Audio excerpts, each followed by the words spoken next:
3. Bonjour, morning brief du 3 janvier 2018. Peu d'actualité ce matin, mais un début d'année extrêmement difficile, hein, de mauvais pied pour la bourse de Tunis. Et on a l'impression que le window dressing euh, intensifié durant les derniers jours de bourse de 2017 ont finalement disparu et le maquillage a réellement disparu. Alors pour la journée d'hier, c'était une perte de 1,25% pour le Thule Index, 1,52% pour le Thule Index 20, dans le sillage des banques qui ont perdu presque 2% lors de la séance, lors de la première séance de 2018. D'ailleurs, c'était un mouvement ou un volume d'échange essentiellement tuniso-tunisien, puisque le volume des étrangers s'est limité à la vente à 62 000 dinars, à l'achat 138 000 dinars, donc un netting acheteur de plus de 60 000 dinars, alors que le volume global était de 3 781 de dinars, bien sûr. Le titre le plus échangé, SFBT, BT qui est suivi par BT et Tijari Bank. Pour ce qui est des baisses, des hausses, on commence par les hausses, c'est mieux. Paulina gagne 5,92%, Somoser 4,50%, Atec 4,08%, alors que pour les paires TPR, suite à la fin du mouvement acheteur de CFI, perd 5,94%, Servicom 5,59% à 1 dinar 520, Sotuver qui lâche 4,63% à 4 dinars 940. Alors pour l'actualité, on vous a envoyé en fichier joint au mail du matin la note de S&P par rapport aux banques, par rapport aux banques tunisiennes, et on a l'impression que c'est, avec toute modestie, que c'est Alpha Mener qui a rédigé le rapport parce qu'il partage notre avis. C'est réellement c'est du bon sens.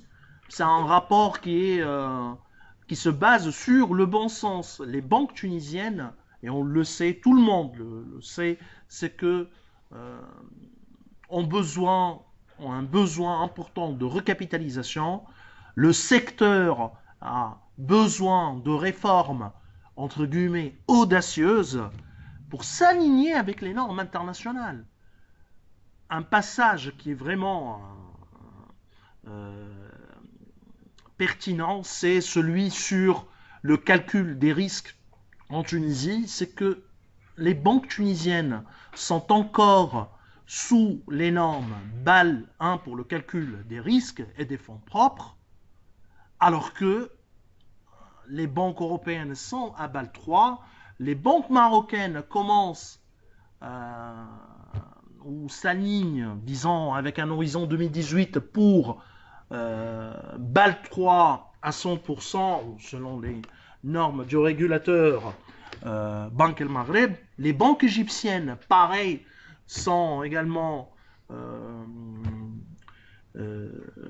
sous les normes BAL 2 pour un passage éminent à BAL 3, alors que les banques tunisiennes sont encore en BAL 1, avec des exigences en termes de fonds propres qui sont les plus bas, l'un des plus bas, ou des plus bas dans le monde. Hein. C'est un niveau d'exigence en termes de fonds propres qui est vraiment très très faible. C'est vrai que ça va coûter réellement, si on s'aligne aux normes de BAL 2, BAL 3, ça va coûter, ça sera très coûteux en termes de fonds propres, mais il faut le faire, puisque les autorités tunisiennes, le régulateur avait annoncé un passage sous BAL 3 en 2020, qui est à l'état actuel des choses impossible. Sinon, ça sera des enveloppes de recapitalisation, de plan de recapitalisation massif que probablement le marché ou les actionnaires actuels des banques ne peuvent pas faire face à ces exigences. Donc, on pense que ce passage ou cet objectif de 2020 est impossible à atteindre. Hein. Donc ça, c'est un peu par rapport à S&P. Bien sûr, si vous avez des questions, on pourra discuter avec vous. Il n'y a pas de problème, puisque nous, on partage à 100% les différentes conclusions de ce rapport. Le secteur a besoin de réformes et il faut que les banques, ou les banques devraient bien sûr, sortir du schéma classique, traditionnel, financement, ressources et allocation pour l'emploi. Faudrait que les banques sortent de ce schéma traditionnel. Alors, autre également information qui est également liée aux banques, c'est que le chef de la chambre, disons le président de la chambre des promoteurs immobiliers en Tunisie, annonce un encours de crédit envers le secteur bancaire de 4 milliards de dinars. Bon, à notre avis, c'est l'encours des crédits promoteurs immobiliers et non pas l'encours de l'ensemble du secteur. C'est-à-dire qu'il faudra rajouter l'encours des crédits accordés aux ménages, ce qu'on appelle les crédits logement. Et là, l'exposition au secteur devient très, très, très importante. Bon, pour le moment, le président n'annonce pas une baisse des prix. Hein. Ils sont sur un cycle haussier. Et ils n'envisagent pas de baisser les prix. Du moins, on ne les déclare pas. Sachant qu'en Tunisie, on adore l'opacité. D'ailleurs, l'indice immobilier, l'indice des prix immobiliers n'a pas été publié depuis la fin 2016. On ne veut pas jouer la transparence pour l'immobilier. C'est le secteur le plus, disons, protégé où il y a plus d'opacité. On ne veut pas être transparent. Donc ça, c'est un peu, disons, les principales actualités en information de ce début d'année. Difficile pour les bourses, pour la bourse de Tunis. Hein. Alors, si vous avez des questions, n'hésitez pas. Hein. Sinon, on vous remerciera pour votre présence.